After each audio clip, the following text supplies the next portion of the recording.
2x² - 3x + 5 0 యొక్క discriminant ఎలా ఉంటది? ఒకవేళ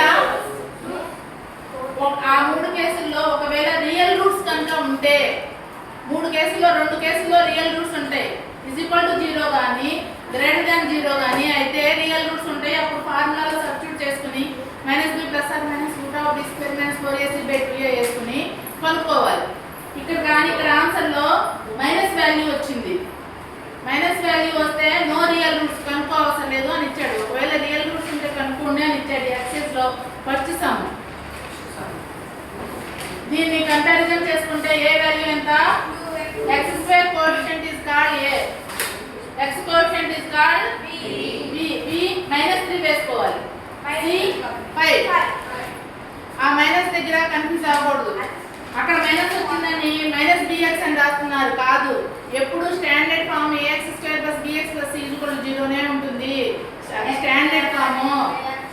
కాబట్టి b -3 అని రాయాలి. ఆ వాల్యూస్ తీసుకొచ్చి b² - 4ac లో సబ్స్టిట్యూట్ చేసుకుంటే -3² అంటే 9, 3 3s are 9, 4 2s are 8, 8 5s are 40. Minus గుర్తు ఉంది కాబట్టి -31. -31 అంటే <0 కదా. <0 అంటే no real roots. No real roots అంటే కనుక్కోమని అడగలేదు కాబట్టి ఇంకో ఆపేసాం. మైనస్ వాల్యూస్ వచ్చి ఆగుద్ది ఒకవేళ చేస్తే, ఆ సబ్స్టిట్యూట్ చేసుకుంటే. ఓకే.